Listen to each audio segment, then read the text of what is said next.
Luz Cixia, del área de investigación 5, Género en la Ciencia, la Tecnología y la Innovación del CIEG de la UNAM, se considera una neurocientífica arrepentida que se atrevió a enfrentar la subjetividad de su experiencia con la neurociencia y la biotecnología. Cuando decidió investigar con una perspectiva de género y los transfeminismos la ciencia cuantitativa, pura y dura, la investigadora del CIEG se dio cuenta que tenía que hacerse cargo de su viraje y lo ha hecho contra todo pronóstico. Al conocer su historia y desde dónde hablaba, pedimos a Luz Cixia una respuesta singular y crítica sobre la llamada química del amor, y esto fue lo que nos dijo. Bueno, muchísimas gracias primero, Ceci y Maggie, por el espacio.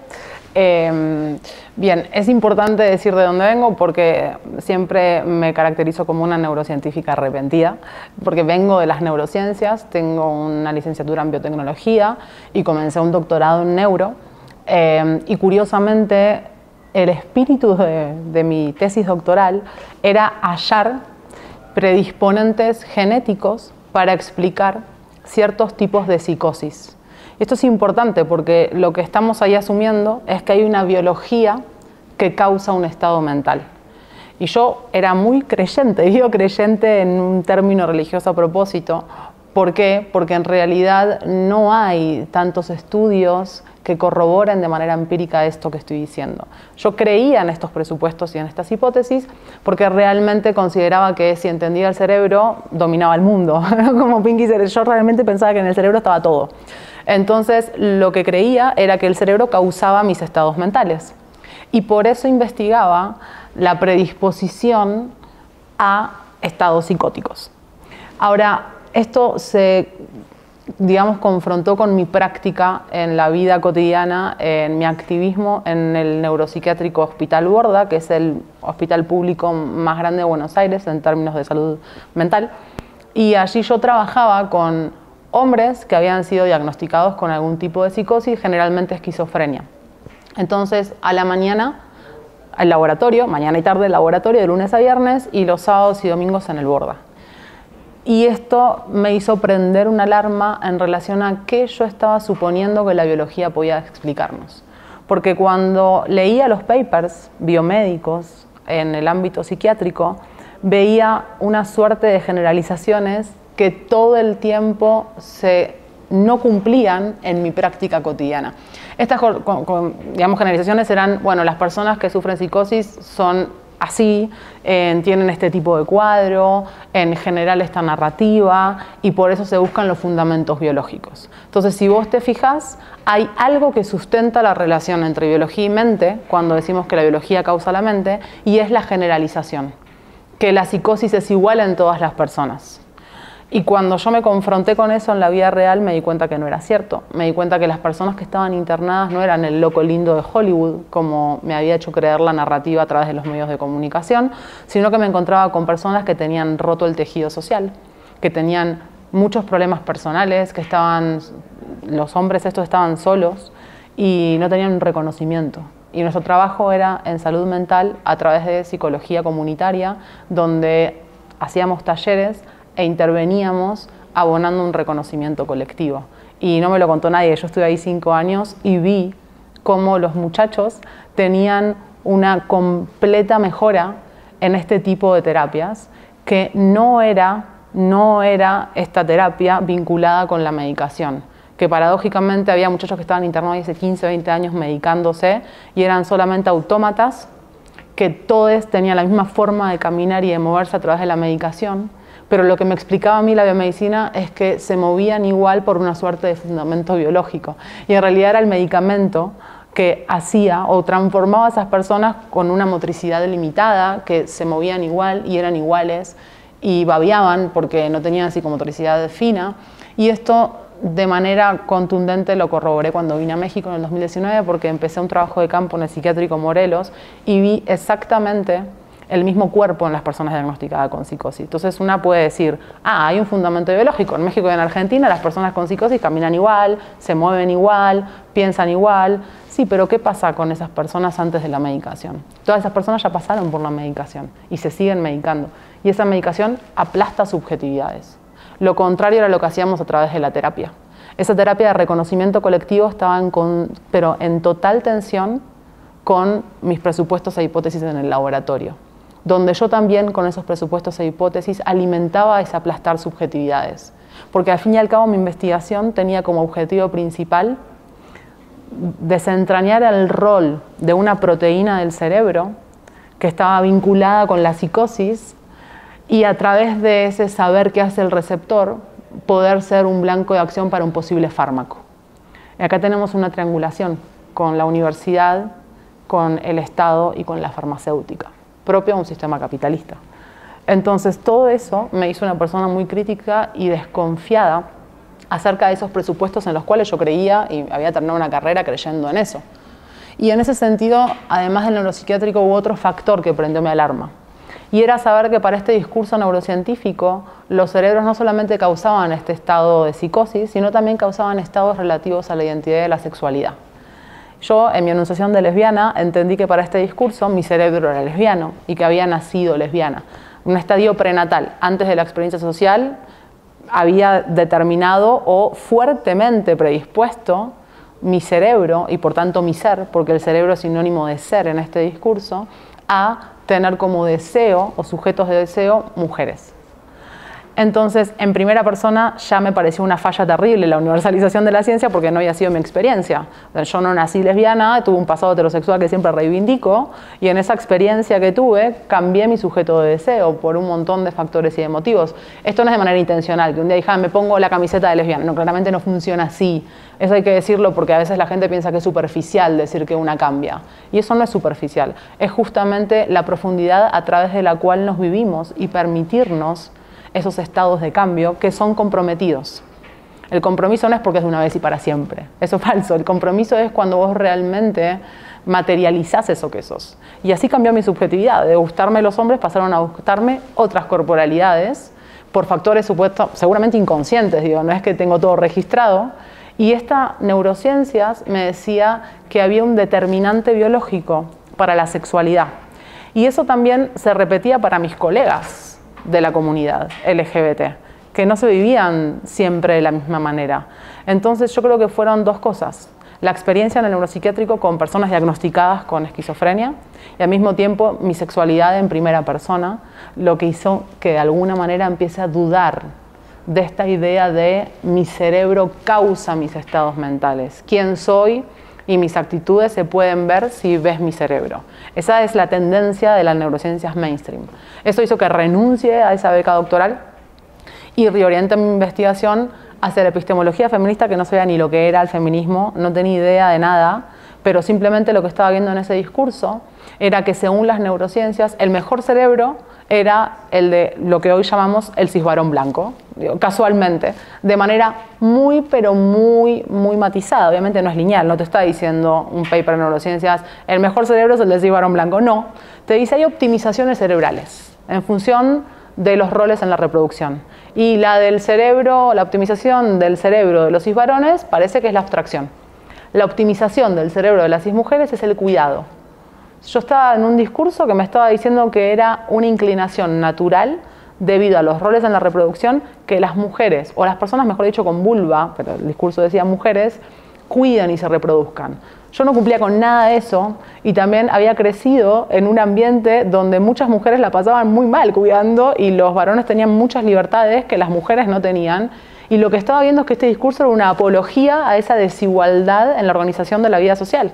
Entonces empecé a dudar de la objetividad de la ciencia.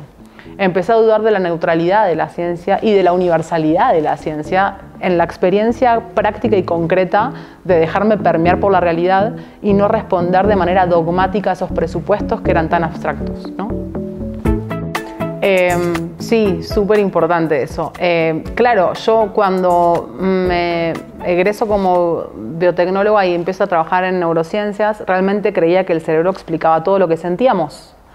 Entonces tenía una lectura muy mecánica donde para mí era traducible a un lenguaje biológico todos mis sentimientos. Y eso es lo que persigue la premisa de la química del amor. Cuando en el sentido común decimos, che, no había química, que es una forma de decir para no pegamos onda, estamos legitimando que en realidad eso está determinado por un factor biológico. y también para explicar el enamoramiento, y también para explicar la fidelidad y la monogamia y el amor romántico. Tenés toda una etapa en clave biológica para explicar lo que vos vivís cuando te empieza a gustar alguien, ¿no? Empezando por la dopamina, pasando por la adrenalina y llegando a la oxitocina, etc. Y yo claro que creía eso, hasta que dudar de los presupuestos mainstream de las neurociencias que asumían que una biología explicaba la complejidad de mis estados psicológicos, rompí con todo. Y fue fuerte porque me tuve que hacer cargo de quién era. Porque evidentemente no podía dejar a la biología explicar mi ruptura amorosa, sexoafectiva con una pareja, ¿no? No es por culpa de la oxitocina que se terminó. Evidentemente me tengo que hacer cargo de eso, ¿no? Y fíjate que esto es muy interesante porque la idea de la química del amor tiene mucho en común con la idea de que hay una biología que causa un estado psicótico. ¿Por qué? Porque lo que prevalece ahí es una lectura evolutivista de lo que somos. ¿Qué quiere decir esto? Que la biología se piensa en relación a una lógica reproductiva basada en la trascendencia de los genes. Para que tus genes trasciendan, entonces vamos a optimizarte en el mundo. O sea, la adaptación, la evolución va a generar que vos te optimices en el mundo. Y esa optimización tiene un lente cis heterosexual y además normativo en términos de salud mental, donde se patologiza todo eso que no es productivo. Entonces, cuando hablamos de una lectura, por ejemplo, evolutivista para pensar en el amor, estamos reduciendo el amor a la reproducción, como si la reproducción fuera el punto neurálgico de lo que significa el amor. Y esto no solo para pensar en quienes somos parte de la comunidad LGBT, sino para pensar en la propia población cis heterosexual, que no le interesa reproducirse y eso no hace que no pueda amar.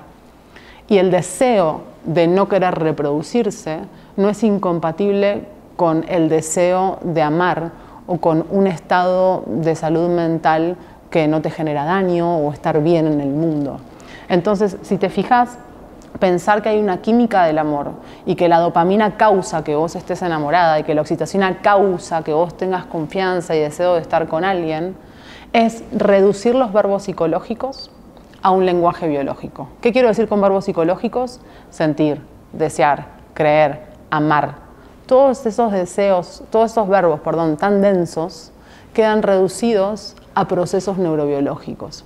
Y quienes defendemos el lenguaje mentalista, decimos que por más que mañana sepamos todo lo que haya que saber de las neurociencias y nos digan todo lo que hay que saber del cerebro, nunca ese saber sobre el cerebro va a anular o desplazar ese lenguaje mentalista que usamos para referirnos a los estados mentales que implican verbos psicológicos. Es decir, en un ejemplo muy claro, si yo les pregunto a ustedes, por ejemplo, ¿qué sentiste cuando te enamoraste? Uy, la dopamina me subió un montón. ¿Y qué más? Se me aceleró un montón el ritmo cardíaco. ¿Y qué más? Mariposas en el estómago, que tampoco sabemos qué es, pero pongamos que sí, como un cosquilleo, buenísimo. ¿Y qué más? Me apasionó cómo me miraba. ¿Y dónde lo buscas? ¿Qué traducción biológica tenés para eso? ¿Lo captura a decir que la dopamina aumentó? ¿Lo captura a decir que aumentó mi ritmo cardíaco? ¿Que se me erizó la piel? No. Esa necesidad de mencionar la subjetividad y esa efervescencia para expresarla no puede ser desplazada por el lenguaje neurobiológico. Y eso es lo que defendemos las personas que suscribimos a que la mente no se reduce al cerebro. La mente no se reduce no solo al cerebro, sino a ninguna parte del cuerpo. Mente y biología no son dos cosas idénticas. Y eso no implica tampoco defender un dualismo cartesiano donde mi mente está en un lado y mi cuerpo está en el otro. Lo que decimos las personas que somos materialistas, pero no reductivistas, es decir, que no reducimos nuestra mente a lo biológico, decimos que nuestra biología es necesaria para tener mente. Hay una disposición material que es necesaria para tener mente. Pero eso no significa que la mente sea reducible a lo biológico. Porque la mente es un estado que va a necesitar de una biología para existir, pero cuya complejidad no puede ser capturada por ningún dato biológico, por más exhaustivo que éste sea.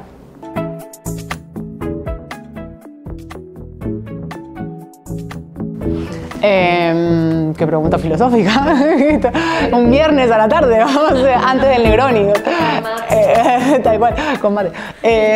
A ver, para mí el amor no puede ser una respuesta, o sea, no voy a darte nunca una respuesta individual, pero sí singular. Esto quiere decir que cuando hablo de lo individual hago una distinción conceptual, porque lo individual da cuenta de un estado interno que parece independiente del resto del mundo.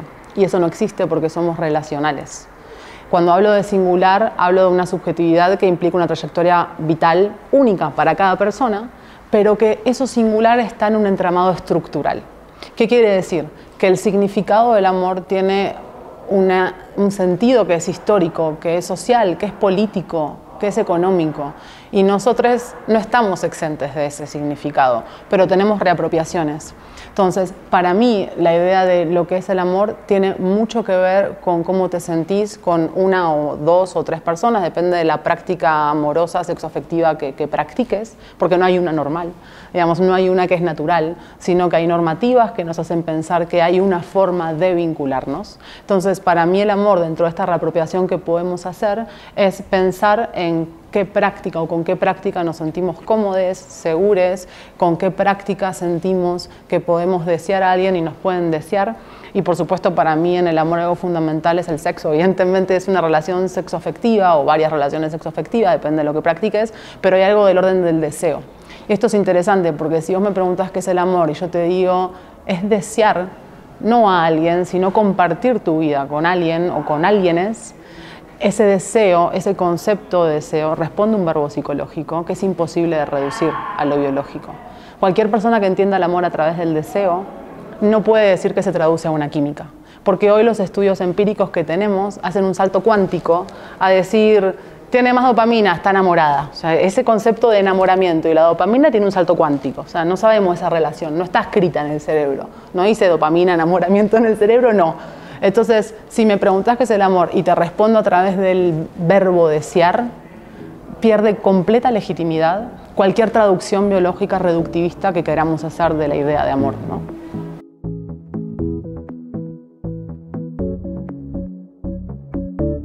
Sí, acá hay algo muy importante también que cuando hablé de, para mí, de manera singular, algo del orden del amor tiene que ver con lo sexual, no fue en términos normativos y de cómo tiene que ser. Hay personas asexuales que aman y hay personas asexuales que tienen sexualidad, hay lesbianas asexuales. ¿Por qué? Porque el orden del afecto también está en la idea de amor. Eso es muy importante. No estoy diciendo cómo tiene que ser, no hay un protocolo. Cuando alguien te dice cómo tiene que ser el amor, desconfiemos. Cuando alguien te dice lo que te sucede si estás enamorada, en términos químicos o psicológicos o lo que quiera, desconfiemos.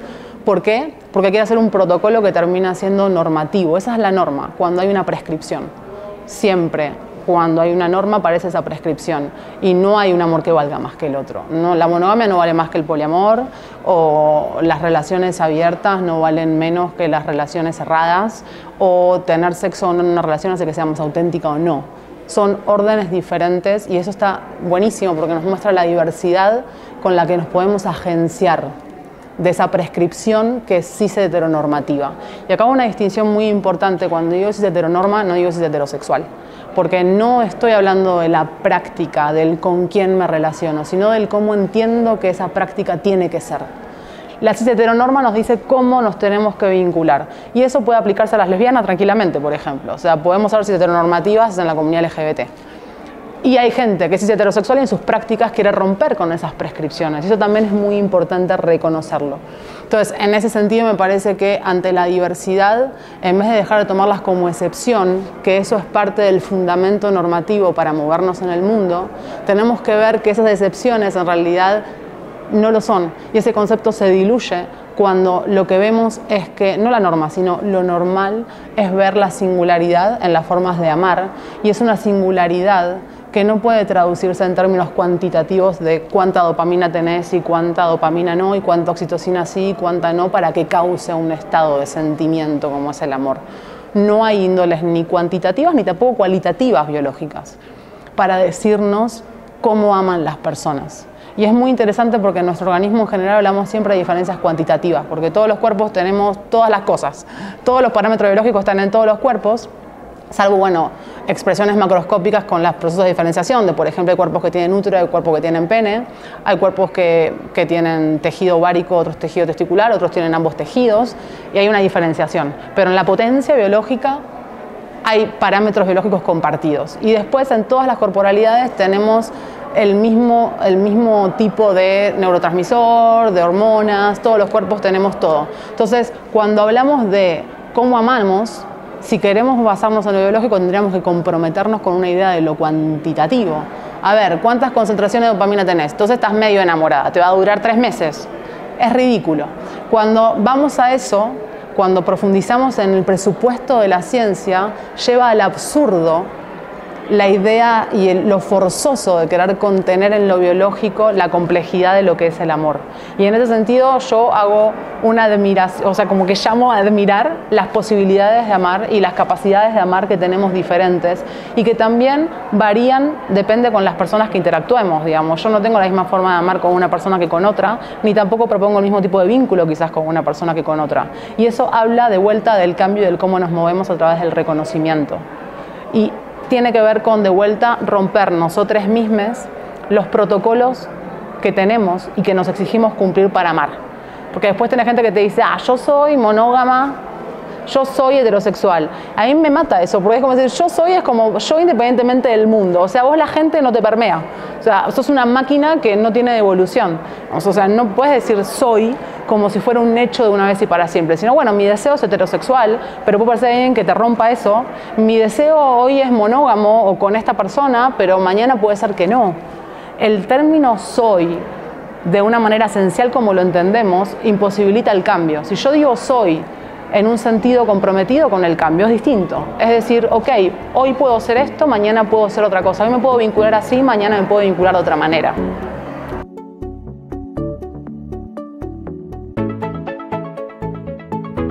Bueno, wow. Ahí es una pregunta compleja, diría. Hay muchos feminismos y han sin duda implicado transformaciones en la producción de conocimiento, pero no de la misma manera. En términos generales, lo que podríamos decir es que los feminismos tienen la virtud de visibilizar aquello que históricamente se ha naturalizado, y es esto en 2 sentidos. El primero de ellos, ¿quiénes en general producen conocimiento? De manera como promedio mayoritaria, la cismasculinidad blanca heterosexual.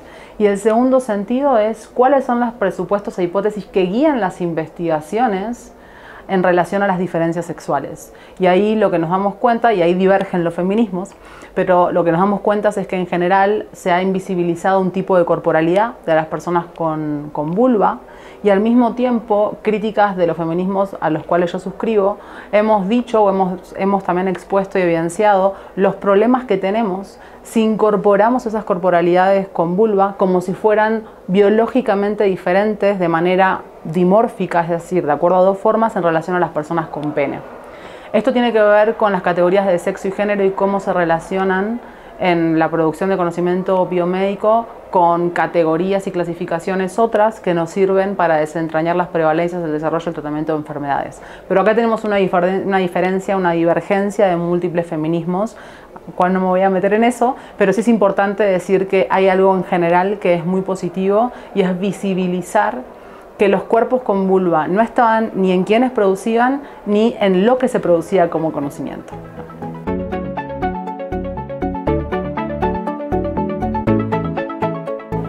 Bien, mi libro La invención de los sexos fue publicado por primera vez en el 2022, en agosto, en Buenos Aires, por la editorial Siglo XXI. Después se publicó ese mismo año en México, en octubre, también por la misma editorial. Y ahora se publicó en España el año pasado, con una edición digamos, un prólogo a la edición española en el septiembre de 2023. Y básicamente el abordaje general del libro es hacer una historia de la ciencia, historizar la ciencia en perspectiva desde una epistemología feminista que elabora o intento elaborar un diálogo con las llamadas olas de los feminismos, que sabemos que decir olas es reductivista totalmente, los movimientos son continuos, pero yo preciso que en el libro utilizo el concepto de olas porque lo que descubro en mi tesis doctoral, que después se convirtió en el libro, es que en las olas de los feminismos justo hay una coincidencia con un discurso científico que recrudece la necesidad de meter a las mujeres en la casa. a la cismujer blanca. Pero lo interesante es que en esas olas del feminismo nos encontramos con un discurso científico que dialoga, no de manera lineal, diciendo que hay presupuestos o causalidades biológicas para argumentar que el destino de la cismujer blanca es el cuidado y la maternidad. Y eso parece que pasó de moda, pero lo que muestro en el libro es que no, que esos sesgos que empiezan en el siglo XVII y XVIII están hoy actualizados en la producción de conocimiento neurocientífico, sirviéndose de un refinamiento técnico y tecnológico que continúa con el mismo presupuesto lineal. Y es, los roles en la reproducción implican dos formas diferentes de pensar, de sentir, de hacer en el mundo. Por supuesto, también ahí critico la idea y muestro las corrientes feministas empiristas que critican esta idea, que muestran los vacíos de las neurociencias, y también problematizo la relación mente-cuerpo, es decir, ¿por qué nos interesa tanto el cerebro hoy? ¿Qué es el cerebro? ¿Realmente el cerebro es lo que somos? ¿El cerebro nos hace hombres, mujeres no binarias? ¿Nos hace heterosexuales de la diversidad sexual? ¿Nos hace tener tristeza? ¿Nos hace estar eufóricas? Todo eso lo abordo a través de 5 capítulos en los que llego a la actualización de esos sesgos y las críticas desde diferentes aristas, y también muestro la continuidad que tienen hoy esos sesgos dentro de los feminismos. Muestro que hay feminismos que durante todos los siglos reivindicaron una idea biológica del ser mujer y que hoy se actualizan en feminismos transodiantes, y lo que muestro es que lo que están reivindicando es que en esa idea de ser mujer, para las neurociencias el ser mujer está en el cerebro, y a su vez que ese cerebro te dice que sos mujer, te dice que estás hecha para cuidar. Entonces tenemos una tensión entre los feminismos transodiantes que defienden la igualdad cognitiva, o que los varones cis no son superiores cognitivamente hablando que las cismujeres, pero por otro lado defienden que son mujeres como un hecho biológico. Entonces, por un lado defienden que el cerebro tiene sexo, para decir que es mujer, pero no lo defienden para decir que el cerebro en realidad en su sexo de mujer las hace inferiores intelectualmente. Entonces muestro este tipo de contradicciones a lo largo del libro.